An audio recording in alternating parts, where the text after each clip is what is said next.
എന്നെ ശ്രവിക്കുന്ന എല്ലാ മാന്യപ്രേക്ഷകർക്കും എൻ്റെ സ്നേഹവന്ദനത്തെ അറിയിക്കുന്നു. ദൈവസഭ അല്ലെങ്കിൽ ബോഡി ഓഫ് ക്രൈസ്റ്റ് എന്ന വിഷയം സംബന്ധിച്ചുള്ള ഒരു ആഴമായ പഠനം നടത്തിക്കൊണ്ടിരിക്കുകയാണ്. കഴിഞ്ഞ എപ്പിസോഡിൽ നാം എഫേസ്യൻസ് 2 അധ്യായം 14 മുതൽ 19 വരെയുള്ള വാക്യങ്ങളും 2 കൊരിന്ത്യൻസിൻ്റെ 5 അധ്യായത്തിൻ്റെ 16 മുതൽ 21 വരെയുള്ള വാക്യങ്ങളും വായിച്ച് അതിൻ്റെ ഓരോരോ വാക്യത്തിൽ അടങ്ങിയിരിക്കുന്ന കാര്യങ്ങൾ ചിന്തിക്കുകയായിരുന്നു. ഇനിയും നാം ഈ ഭാഗങ്ങളിൽ അടങ്ങിയിരിക്കുന്ന ആഴമായ കാര്യങ്ങൾ സരളമായ രീതിയിൽ നിങ്ങൾക്ക് മനസ്സിലാകുന്ന രീതിയിൽ പറയാൻ താൽപ്പര്യപ്പെടുന്നു. നിങ്ങൾ പ്രാർത്ഥനയോടെ എന്നോടൊപ്പം ഉണ്ടാകുമെന്ന് പ്രതീക്ഷിക്കുന്നു. തുടങ്ങുന്നതിന് മുമ്പ് ഒരു പ്രത്യേക അറിയിപ്പ്. ഒരു പാസ്റ്റർ തീർച്ചയായും അറിഞ്ഞിരിക്കേണ്ട കാര്യങ്ങൾ ഈ പരമ്പരയിൽ വളരെ ലളിതമായി വിശദീകരിച്ചു. ഇത് കാണുമ്പോൾ ദൈവസഭയെപ്പറ്റിയുള്ള നിങ്ങളുടെ കാഴ്ചപ്പാട് മാറും. അത് നിശ്ചയമാണെന്ന് എനിക്കറിയാം. ബോഡി ഓഫ് ക്രൈസ്റ്റ് എന്ന പരമ്പര തുടക്കം മുതൽ കാണുവാൻ ശ്രമിക്കുക. കഴിഞ്ഞ എപ്പിസോഡിൽ നാം എഫേസ്യൻസിൻ്റെ 2 അധ്യായം 14 മുതൽ 19 വരെയുള്ള വാക്യങ്ങളും 2 കൊരിന്ത്യർ 5 മുതൽ 16 മുതൽ 21 വരെയുള്ള വാക്യങ്ങളും വായിച്ചു. അതുകൊണ്ട് വീണ്ടും അത് വായിച്ച് സമയം കളയുന്നില്ല. എഫേസ്യൻസിൻ്റെ 2 അധ്യായത്തിൻ്റെ 14 വാക്യത്തിൽ ഈ വചനത്തിലെ മുഖ്യമായ ഭാഗമാണ് 1. അവൻ ഇരുപക്ഷത്തെയും ഒന്നാക്കി ശത്രുത്വം നീക്കി. 2. വേർപാടിൻ്റെ നടുച്ചുവർ ഇടിച്ചു കളഞ്ഞു. ഇവിടെ നിങ്ങൾ ഒന്ന് ശ്രദ്ധിക്കുക. ഇവിടെ പറഞ്ഞിരിക്കുന്നു നടുച്ചുവർ ഇടിച്ചു കളഞ്ഞു. ഈ നടുച്ചുവർ എങ്ങനെയാണ് ഇടിച്ചു കളഞ്ഞത്? എന്താണ് ഈ നടുച്ചുവർ? ശത്രുത്വം എങ്ങനെയാണ് നീങ്ങിയത്? നമുക്ക് നോക്കാം. ഇത് മനസ്സിലാകണമെങ്കിൽ നാം പഴയ നിയമത്തിലെ സമാഗമന കൂടാരത്തിലേക്ക് ഒന്ന് കണ്ണോടിക്കണം. മോശയോട് സമാഗമന കൂടാരം ഉണ്ടാക്കാൻ പറഞ്ഞതിൻ്റെ ഉദ്ദേശം എന്താണ്?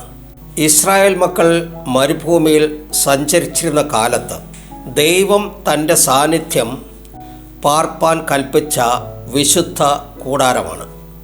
ദൈവം മോശയ്ക്ക് സീനായി മലയിൽ കൊടുത്ത നിർദ്ദേശപ്രകാരം നിർമ്മിച്ചതാണ് സമാഗമന കൂടാരം. തിരുനിവാസത്തിൻ്റെ ലക്ഷ്യം ദൈവത്തിൻ്റെ സാന്നിധ്യം മനുഷ്യരുടെ ഇടയിൽ സ്ഥാപിക്കുക. പാപപരിഹാരത്തിനുള്ള യാഗാരാധനയുടെ കേന്ദ്രം ദൈവത്തിലേക്കുള്ള മനുഷ്യൻ്റെ അടുപ്പത്തിൻ്റെ മാർഗം. വരാനിരിക്കുന്ന യേശുക്രിസ്തുവിൻ്റെ നിഴൽ. തിരുനിവാസം യേശുക്രിസ്തുവും തിരുനിവാസത്തിലെ എല്ലാം യേശുവിലേക്കാണ് സൂചിപ്പിക്കുന്നത്.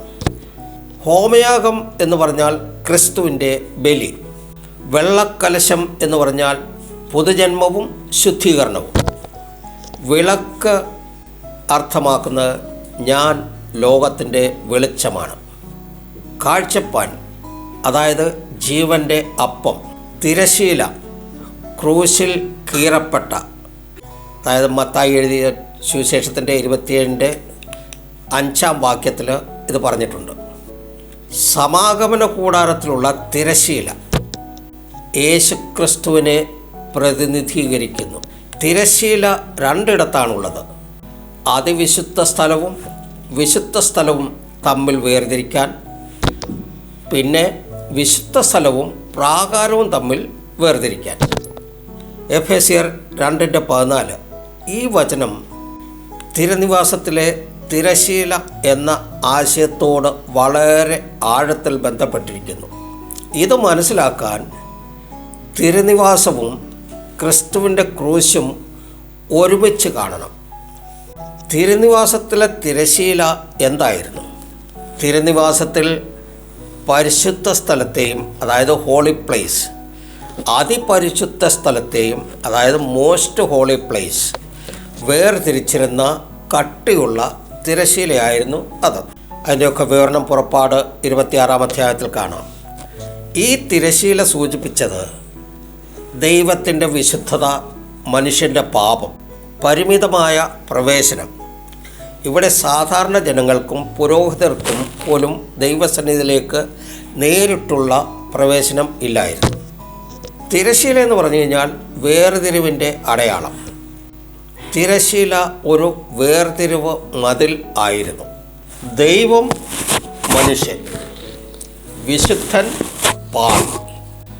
വർഷത്തിൽ ഒരിക്കൽ മാത്രം മഹാപുരോഹിതൻ രക്തവുമായി അതിനപ്പുറം കടക്കാമായിരുന്നു.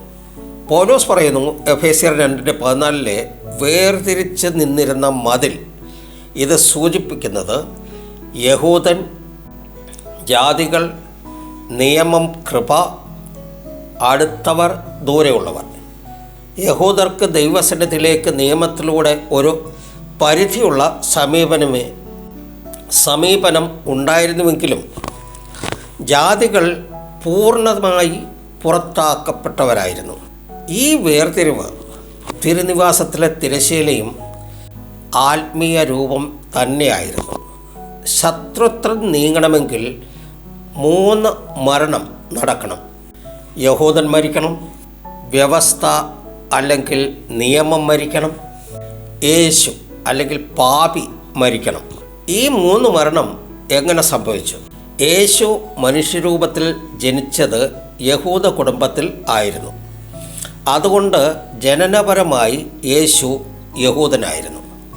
യേശുവിൻ്റെ മാതാവ് മറിയം, ദത്തുപിതാവ് യോസേഫ്, ഇരുവരും ദാവീദ് വംശത്തിൽപ്പെട്ട യഹൂദന്മാരായിരുന്നു. യേശു കുരിശിൽ മരിച്ചപ്പോൾ യഹൂദൻ മരിച്ചു. യേശു മോശയുടെ നിയമത്തിനടിയിൽ ജനിക്കുകയും ജീവിക്കുകയും ചെയ്തു. നിയമവും വാഗ്ദത്തങ്ങളും യഹൂദന്മാർക്ക് ലഭിച്ചിരുന്നു. ശിശുവായിരിക്കെ പരിച്ഛേദനം നടന്നു, ശബ്ബത്ത് ആചരിച്ചു, പെസഹ ഉത്സവങ്ങൾ എന്നിവ പാലിച്ചു. ഇതെല്ലാം യഹൂദരുടെ ആചാരങ്ങളാണ്.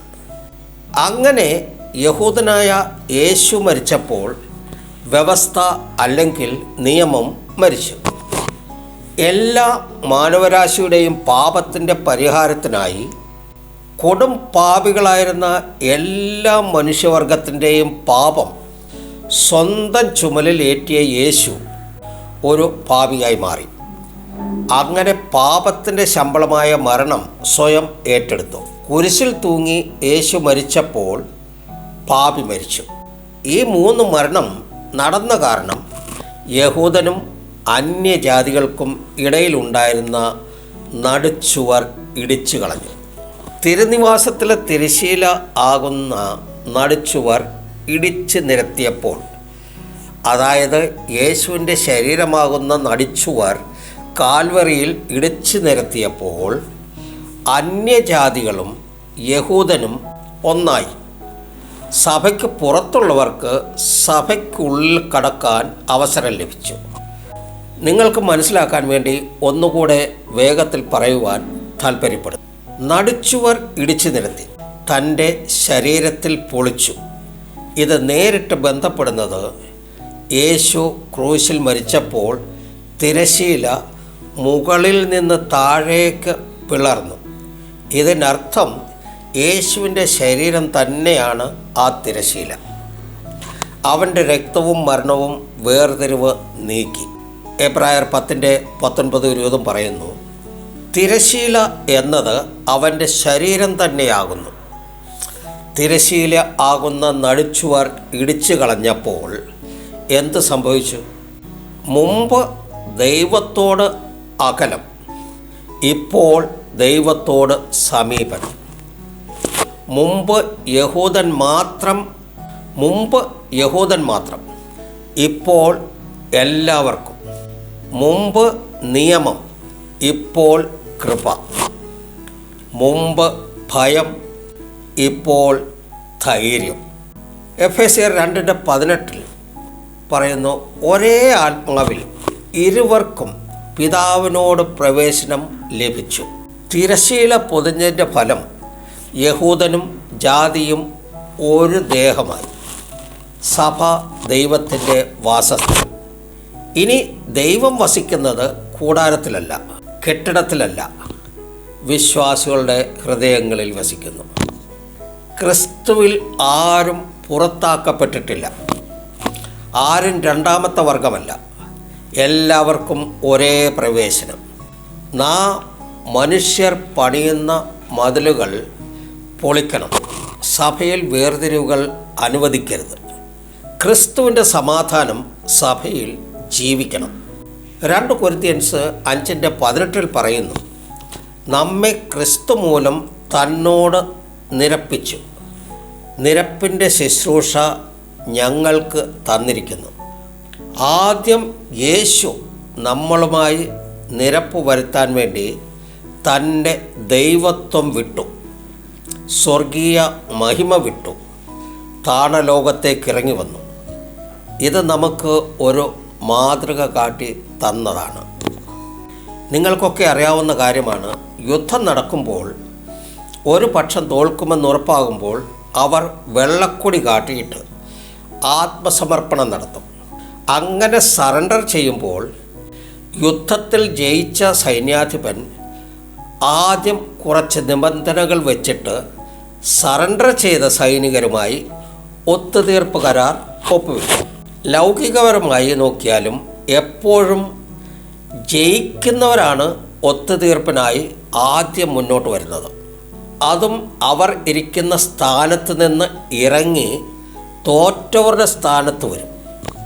കാരണം ഒരേ ലെവലിൽ ഇരുന്നു കൊണ്ട് വേണം നിരപ്പ് പ്രാപിക്കാൻ, ഒത്തുതീർപ്പ് സൈൻ ചെയ്യാൻ. ഈ കാര്യം ഒന്നുകൂടി മനസ്സിലാക്കാൻ വേണ്ടി ഒരു ഉദാഹരണം പറയാൻ താല്പര്യപ്പെടുന്നു. നൂറ്റാണ്ടുകൾക്ക് മുമ്പ് വെസ്റ്റ് ബംഗാളിലെ ഒരു സ്ഥലത്തിൻ്റെ പേരായിരുന്നു രാജാ ഭാത് ഖായ, കിങ് ഏറ്റ് റൈസ്. അതിൻ്റെ അർത്ഥം രാജാവ് ചോറ് കഴിച്ചു. ആ സ്ഥലത്തിന് അങ്ങനെ പേര് വരാൻ ഒരു കാരണമുണ്ട്. ലോകത്തെമ്പാടും രാജഭരണം നടക്കുന്ന കാലഘട്ടമായിരുന്നു. ആ കാലത്ത് ബംഗാളിലെ രാജാവും ഭൂട്ടാനിലെ രാജാവും തമ്മിൽ ഇടയ്ക്കിടെ യുദ്ധം നടത്തുക പതിവായിരുന്നു. യുദ്ധത്തിൽ എല്ലാ പ്രാവശ്യവും ഭൂട്ടാൻ രാജാവ് ജയിക്കും. ബംഗാൾ താഴ്ന്ന നിരപ്പായ പ്രദേശമാണ്, എന്നാൽ ഭൂട്ടാൻ ഉയർന്ന ഹിമാലയൻ പ്രദേശമാണ്.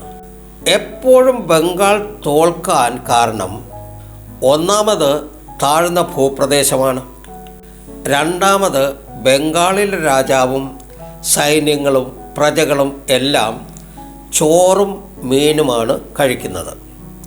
അത് കാരണം അവരുടെ ശരീരത്തിന് ശക്തി പൊതുവെ കുറവാണ്. എന്നാൽ ഭൂട്ടാൻ സ്ഥിതി ചെയ്യുന്നത് ഉയർന്ന മലകളിലാണ്. അതുകൊണ്ട് അവർ മുകളിൽ ഇരുന്നു കൊണ്ട് ബംഗാളിൻ്റെ ഗതിവിധികൾ എല്ലാം നിരീക്ഷിക്കും. അതുകൂടാതെ ഉയർന്ന പ്രദേശമാകുമ്പോൾ തണുപ്പ് കൂടും. തണുപ്പിനെ നേരിടാൻ വേണ്ടി ഭൂട്ടാൻ രാജാവും സൈന്യങ്ങളും പ്രജകളുമെല്ലാം മാംസ ആഹാരങ്ങളാണ് കൂടുതൽ കഴിക്കുക. അങ്ങനെ അവർക്ക് മസിൽ പവർ കൂടുതലുണ്ട്. ഈ കാരണങ്ങൾ കൊണ്ട് എപ്പോഴും ഭൂട്ടാൻ രാജാവായിരുന്നു യുദ്ധത്തിൽ ജയിക്കുക. തൊട്ട് മുമ്പ് നടന്ന ഒരു യുദ്ധത്തിൽ ഭൂട്ടാൻ രാജാവ് ജയിച്ചു വന്നപ്പോൾ ബംഗാളിലെ രാജാവിനോട് അദ്ദേഹത്തിനൊരു ദയ തോന്നി. തൻ്റെ സന്ദേശവാഹകനെ വിളിച്ചു ബംഗാൾ രാജാവിന് ഒരു കത്ത് കൊടുത്ത് വിട്ടു.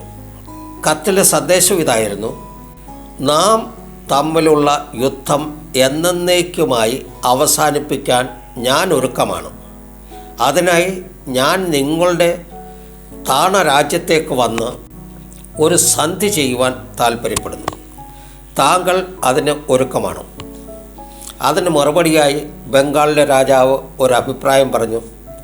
ഞാൻ ഒരുക്കമാണ്, പക്ഷേ തിരുമനസ് ദയവ് ചെയ്ത് ഞങ്ങളോടുകൂടെ ഞങ്ങൾ കഴിക്കുന്ന ഭക്ഷണം കഴിക്കണം.